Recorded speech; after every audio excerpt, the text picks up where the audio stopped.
جو بھی میرا امتی رمضان المبارک کے مہینے کی قدر کرتا ہے، ثواب کی اور اپنی مغفرت کی یقین کے ساتھ وہ رمضان المبارک کے روزے رکھتے ہیں، تو اللہ تبارک و تعالی اس کو جہنم سے اتنا دور کر دیتے ہیں جتنا کہ ایک کوا جانتے ہیں جو کالا جب تک وہ پیدا ہوتا ہے اور پیدا ہونے سے مرنے تک جتنا اڑ کر کے وہ اپنے سفر کو طے کرتا ہے، اللہ تبارک و تعالی اس مرد کو، اس عورت کو، اس نوجوان کو، اس بزرگ کو جہنم سے دور کر دیتے ہیں۔ أشهد أن سيدنا وسندنا وحبيبنا ومولانا محمد صلى الله عليه وعلى آله وأصحابه أجمعين. أما بعد فأعوذ بالله من الشيطان الرجيم. بسم الله الرحمن الرحيم. إن الله يأمر بالعدل والإحسان وإيتاء ذي القربى وينهى عن الفحشاء والمنكر والبغي يعظكم لعلكم تذكرون. وقال الله تعالى: يا أيها الذين آمنوا كتب عليكم الصيام كما كتب على الذين من قبلكم لعلكم تتقون. صدق الله المولانا العظيم وصدق رسوله النبي الكريم، ونحن على ذلك لمن الشاهدين والشاكرين والحمد لله رب العالمين. حضرات محترم سامعین کرام، میرے بڑے بزرگوں، نوجوان ساتھیوں اور گھروں میں بیٹھی ہوئی اسلام کی شہزادیوں، اللہ تبارک و تعالیٰ کا بے حد احسان اور اس کا کرم ہے کہ اللہ نے ہمیں جس نبی کا امتی بنا کر کے بھیجا، اللہ تبارک و تعالیٰ اس نبی کے ذریعے سے ایک طرف انسانوں کو عدل و انصاف کا حکم دیتا ہے تو دوسری طرف عفو درگزر کا پیغام بھی دیتا ہے کہ اگر تم دنیا کے اندر کسی کو معاف کر دو گے، دنیا کے اندر کسی کی غلطیوں کو چھپا دو گے، تو کل قیامت کے دن اللہ کے نبی صلی اللہ علیہ وسلم نے ارشاد فرمایا، جو دنیا کے اندر انسانوں کی ایک غلطیوں کو معاف فرماتا ہے، ایک غلطیوں پر پردہ ڈالتا ہے، اللہ کل قیامت کے دن اس انسان کے 70 غلطیوں پر پردہ ڈالیں گے اور اس کے 70 غلطیوں کو معاف فرمائیں گے۔ لیکن اللہ کے نبی نے جو ہمیں پیغام دیا، اللہ کے نبی کا جو اسوہ حسنہ تھا، آج ہم نے اس کو پشے پشت ڈال کر اپنی بھائیوں کی غلطیوں کو اچھالنا، ان کی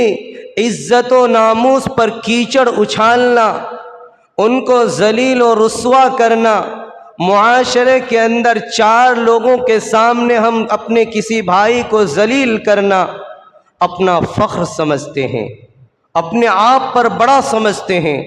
کہ ہم نے فلاں آدمی کو ذلیل کر دیا، ہم نے فلاں آدمی کو رسوا کر دیا، ہم نے فلاں آدمی کے کیس کو جھوٹی گواہیوں کے ذریعے سے جتا دیا۔ اللہ کے نبی کا یہ پیغام نہیں ہے، نہ قرآن کا یہ پیغام ہے۔ اللہ کے نبی کا پیغام، صحابہ کا پیغام، اولیاء اکرام کا پیغام یہ ہے کہ اگر تمہارا کوئی بھائی مسلمان ایمان والا اگر غلطی کر جائے تو اس کو پیار سے سمجھاؤ اور اس کی غلطیوں کو معاف کر دیا کرو۔ یہ نہیں کسی کی غلطی کا اصلاح کرنا 4 لوگوں کے سامنے رسوا کر کے نہیں ہوتا، ان کو پاس میں بٹھاؤ، پیار سے سمجھاؤ۔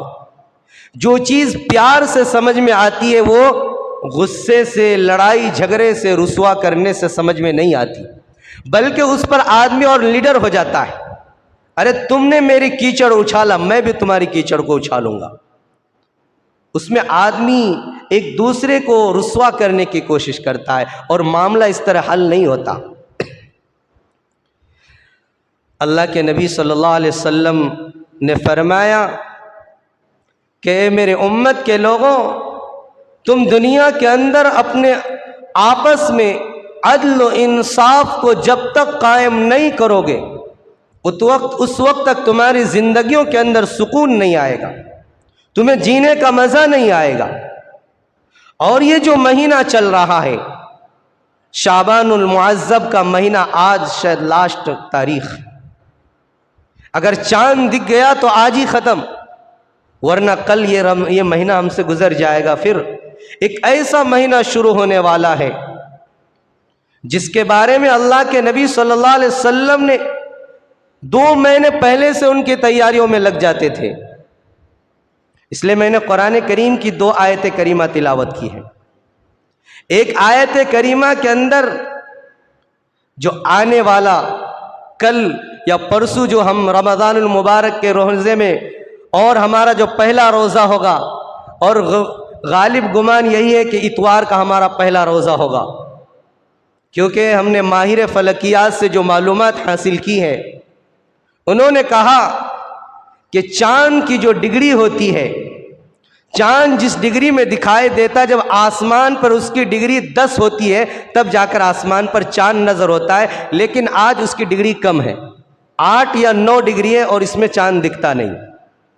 تو غالب گمان یہی ہے کہ کل چاند دکھے گا ہفتہ،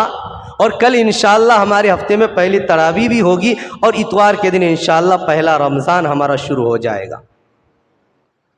میں نے قرآن کریم کی 2 آیت کریمہ تلاوت کی ہے۔ جو سب سے پہلی آیت تلاوت کی ہے، جس کے بارے میں اللہ کے نبی صلی اللہ علیہ وسلم سے معلوم کیا گیا کہ قرآن کریم کی سب سے جامع ترین آیت کون سی ہے، جس کے اندر پورے اسلام کو مختصر لفظوں میں سمیٹ کر رکھ دیا گیا ہو، جس کے راوی حضرت عبداللہ بن مسعود رضی اللہ تعالی عنہ ہے۔ یہ بخاری اور مسلم کی روایت ہے۔ فرمایا کہ قرآن کریم کی ایک چھوٹی سی آیت ہے جس کو پورے اسلام کو اللہ نے سمیٹ کر رکھ دیا ہے، یہ اسلام کے جامع ترین آیت کریمہ ہے۔ اتنی وضاحت کے ساتھ، اتنی فصاحت و بلاغت کے ساتھ اللہ نے قرآن کی دوسری آیت میں اسلام کی تعریف نہیں فرمائی۔ ایک مختصر سی آیت کے اندر اللہ نے پورے اسلام کو سمیٹ کر کے رکھ دیا ہے، اور اس آیت کریمہ کے بدولت بہت سے کفاروں کو اللہ نے ایمان نصیب دیا، یہاں تک کہ حضرت عبداللہ بن مسعود رضی اللہ تعالی عنہ فرماتے ہیں کہ قبیلہ بنو اقسم بن صیفی رضی اللہ تعالیٰ عنہ کے پورا کا پورا قبیلہ اسی آیت کریمہ کو سن کر کے ایمان لے کر آئے تھے، کیونکہ اس کی آیت کے اندر اللہ عدل و انصاف کا حکم دیتا ہے، رشتہ داروں سے رشتہ داری کو نبھانے کا حکم دیتا ہے، پڑوسیوں کو ان کا حق دلانے کا حکم دیتا ہے۔ اللہ تبارک و تعالی غریبوں کمزوروں پر ظلم سے روکتا ہے، بدی سے روکتا ہے، اور اللہ نیکی کا حکم دیتا ہے، اللہ اچھائی کا حکم دیتا ہے، یہاں تک کہ پورے قوانین اسلام کو اللہ نے اس مختصر سے لفظوں میں جمع فرما دیا ہے۔ حضرت اقسم بن صیفی رضی اللہ تعالی عنہ کے بارے میں آتا ہے کہ جب اللہ کے نبی صلی اللہ علیہ وسلم نے اسلام کی دعوت، کلمے کی دعوت کو دینا شروع کیا تو انہوں نے کہا کہ عرب کے اندر ایک شخص پیدا ہوا ہے جو اپنے آپ کو نبی کہتا ہے، میں چاہتا ہوں کہ ان سے کچھ معلومات حاصل کروں، اگر واقعی سچا ہے تو ہمیں اس سچے آدمی کا ساتھ دینا ہے، اور اگر جھوٹا ہے تو اس جھوٹے باتوں سے لوگوں کو دور رکھنا، اپنے قبیلے کی حفاظت کرنا ہے۔ چنانچہ قبیلے کے سردار تھے، فرمایا کہ میں خود جا کر کے اس آدمی سے، اس شخص سے معلوم کرنا چاہتا ہوں جو نبی ہونے کا دعویٰ کرتا ہے۔ تو قبیلے کے لوگوں نے کہا آپ ہمارے قبیلے کے بڑے ہیں، سردار ہیں، اگر خدا نہ خواستہ آپ کے ساتھ کوئی حادثات ہو جائے، کچھ معاملہ پیش آ جائے تو ہمارے قبیلے کا رہنمائی کون کرے گا؟ اس لیے ہم چاہتے ہیں کہ آپ نہ جائیں اور آپ اپنا کسی کو نائب بنا کر کے ان کو بھیجیں۔ تو سردار اقسم بن سیفی، اور اسی کے نام سے اس قبیلے کا نام بھی مشہور ہوا، فرمایا کہ تم سب مشورہ دو، ہم 2 آدمیوں کو طے کرتے ہیں، اور اس آدمی سے صرف 2 ہی ہمارا سوال ہوگا، اس 2 ہی سوال کے اندر ہمارا فیصلہ ہوگا جائے گا کہ وہ آدمی کیسا ہے، سچا ہے یا جھوٹا ہے۔ 2 آدمی کو انہوں نے منتخب کیا اور فرمایا کہ جاؤ عرب کے اندر، کہا کہ جاؤ اس سے سوال کرو، من انت وما انت، 2 ہی لفظ، من انت وما انت، تم کون ہو اور کیا ہو، 2 چیز پوچھنا ہے کہ تم کون ہو اور کیا ہو۔ چنانچہ وہ قبیلے کے آدمی آئے اور فرمایا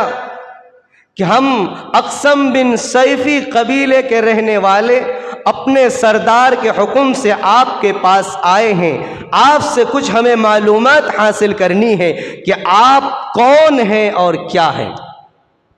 جب ان سے پوچھا من انتا،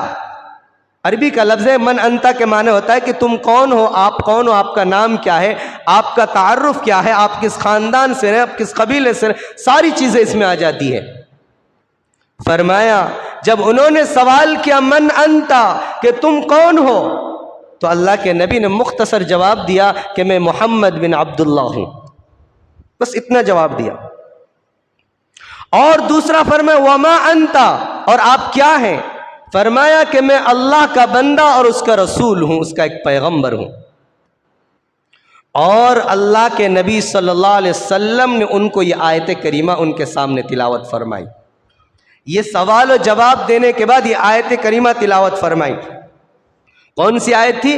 ان اللہ یأمر بالعدل والإحسان وإیتاء ذی القربى وینہی عن الفحشاء والمنکر والبغی یعظکم لعلکم تذکرون۔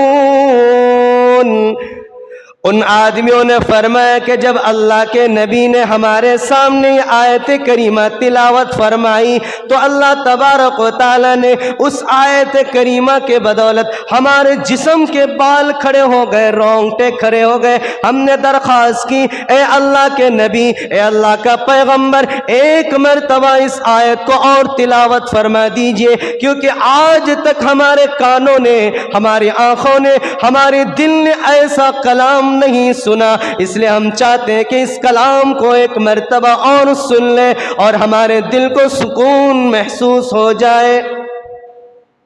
اللہ کے نبی صلی اللہ علیہ وسلم نے پھر ارشاد فرمایا ان اللہ یأمر بالعدل والاحسان۔ تو اس آیت کریمہ کو سن کر کے ان آدمیوں نے زبانی یاد کر لیا۔ جب زبانی یاد کر لیا اپنے قبیلے کے سردار کے پاس پہنچے واپس، اور فرمایا کہ آپ جس آدمی کے بارے میں ہمیں سوال و جواب کرنے کے لیے بھیجے، ہم نے ان کو پوچھا کہ آپ کون ہیں، تو انہوں نے صرف اتنا جواب دیا محمد بن عبداللہ، لیکن ہم نے شہر کے لوگوں سے جب ان کے خاندان کے بارے میں معلوم کیا تو پورے مکہ کے اندر ان سے بڑا خاندان کسی کا نہیں ہے، ان سے بڑا حسب و نسب کسی کا نہیں ہے، سب سے بڑا خاندان اسی شخص کا ہے جس سے ہم نے یہ سوال و جواب کیا۔ لیکن جب ہم نے ان سے پوچھا کہ تم کون ہو تو انہوں نے کہا کہ میں اللہ کا نبی، اللہ کا پیغمبر، اللہ کا رسول ہوں، لیکن ساتھ ساتھ ایک اور چیز ہمیں انہوں نے سکھائی ہے۔ تو ان کے سردار نے کہا وہ کون سی چیز ہے؟ کہا کہ یہ کچھ عربی الفاظ ہیں، ان کو کیا معلوم کہ قرآن ہے، کہ کچھ عربی الفاظ ہیں جو ہمارے سامنے انہوں نے تلاوت کی اور ہم نے 2 مرتبہ ان سے سن کر کے ان کو یاد کر لیا، اور وہ آیت کریمہ اور وہ تلاوت یہ ہے، ان اللہ یأمر بالعدل والاحسان وایتاء ذی القربى وینہی عن الفحشاء والمنکر۔ بادشاہ جو ہی اس آیت کریمہ کو سنتے ہیں، قبیلے کا سردار اس آیت کو سن کر فوراً رونے لگتے ہیں، فرماتے قسم اللہ کی جس کے ہاتھوں میں ہم سب کی جان ہے، میں جانتا ہوں کہ وہ نبی ہے، وہ اللہ کا پیغمبر، وہ کوئی جھوٹا انسان نہیں۔ اے میرے قبیلے والوں، میں چاہتا ہوں ابھی اور اسی وقت ہم سب ہجرت کرو اور اس شخص کا ہاتھ پر جا کر بیعت کر کے اسلام قبول کر لو، ورنہ دیر ہو جائے گی تو دوسرے لوگ ہم سے پہلے اگر اسلام ان کے ہاتھوں میں قبول کر لیں گے تو ہم دوسرے کے اتباع کرنے والے۔ ہم چاہتے ہیں کہ ہمارا قبیلہ سب سے پہلے اسلام کے اندر داخل ہونے والا۔ چنانچہ حضرت اقسم بن سیفی رضی اللہ تعالیٰ عنہ اپنے پورے خاندان والوں کو، پورے قبیلے والوں کو لے کر جاتے ہیں اور اللہ کے نبی صلی اللہ علیہ وسلم کے دست مبارک پر اسلام قبول کرتے ہیں۔ کیوں؟ اس آیت کے اندر یہ حکم دیتا ہے، اللہ فرماتا ان اللہ یأمر بالعدل، اے لوگوں اللہ تمہیں عدل کا حکم دیتا ہے، انصاف کا حکم دیتا ہے، والاحسان اور احسان کا حکم دیتا ہے، وذی القربى اور اپنے رشتہ داروں اور اپنے اعزاء و اقارب کے حقوق دلانے کا تمہیں حکم دیتا ہے کہ تمہارے رشتہ داروں کا، تمہارے بہن بھائیوں کا، تمہارے بیوی بچوں کا جو حکم ہے ان تمام حقوق کو تم ادا کرو۔ یہ ساری چیزوں کو حقوق کے اندر جمع کر لیا۔ اور امام ابن تفسیر ابن کثیر رحمت اللہ علیہ، روح المانی اور شعب الایمان، ان تمام کتابوں کے مصنفین نے کہا کہ یہ وہ آیت کریمہ ہے، یہ وہ جامع آیت ہے جس کو ہمارے سلف صالحین نے اس وقت سے لے کر آج تک اس آیت کو خطبے کے آخر میں نافذ کر دیا۔ اس آیت کی برکت کو حاصل کرنے کے لیے جب جمعے کا آخری خطبہ دیا جاتا ہے تو اس کے اندر آخری جو آیت کریمہ پڑھی جاتی ہے وہ یہی آیت کریمہ ہے، کیونکہ اس سے جامع ترین آیت نہیں ہے۔ اللہ نے پورے اسلام کو اس آیت کے اندر سمیٹ دیا ہے، اس لیے ہمارے تمام بزرگوں نے، ہمارے تمام اولیاء کرام نے اس آیت کی برکت کو حاصل کرنے کے لیے جمعے کے خطبے میں شامل کر دیا۔ اور اللہ تبارک و تعالی فرماتا ہے کہ اے لوگوں، اگر تم ان تمام چیزوں کو اپنے اندر لازم پکڑ لو گے تو کامیابی اور کامرانی سے تمہیں دنیا کی کوئی طاقت بچا نہیں سکتی، دنیا کی کوئی چیز تمہیں، کوئی حکومت و بادشاہ تمہیں پیچھے نہیں چھوڑ سکتی ہے۔ اللہ کے نبی صلی اللہ علیہ وسلم نے جہاں عدل و انصاف کا حکم دیا ہے وہیں عفو و درگزر کا بھی حکم دیا ہے۔ اور جو یہ مہینہ چل رہا ہے میرے دوستو، اس مہینے کے اندر تو اللہ کے نبی، صحابہ اکرام، بزرگان دین بڑے سے بڑے گنہگاروں کو معاف کر دیا کرتے تھے، ان کے سامنے عدل و انصاف کا معاملہ پیش کیا کرتے تھے، بڑے بڑے ظالم و جابر کو، کیونکہ یہ وہ مہینہ آنے والا ہے جس کے اندر رحمتیں، جس کے اندر مغفرتیں، جس کے اندر برکتیں، ساری چیزوں کو اللہ نے رکھ دیا ہے۔ اور جو مہینہ آنے والا ہے اس مہینے کے استقبال کے لیے، اس مہینے کے انتظار کے لیے اللہ کے نبی 2 مہینے پہلے ہی دعا کیا کرتے تھے کہ اللہ میری عمر میں برکت عطا فرما، یا اللہ میری زندگی میں برکت عطا فرما کہ میں رمضان المبارک کا مہینہ پا جاؤں۔ اللہ کے نبی رجب کے مہینے سے ہی دعا کیا کرتے تھے، فرماتے اللہم بارک لنا فی رجب و شعبان وبلغنا رمضان، کہ اللہ میری زندگی میں، میری حیات کے اندر اتنی برکت عطا فرما دے کہ میں رجب کا مہینہ بھی پاؤں، شعبان کا مہینہ بھی پاؤں، اور اللہ تیرا جو برکت والا مہینہ، رحمت والا مہینہ، نجات والا مہینہ، جہنم سے آزادی کا پروانہ جس مہینے میں ملنے والا،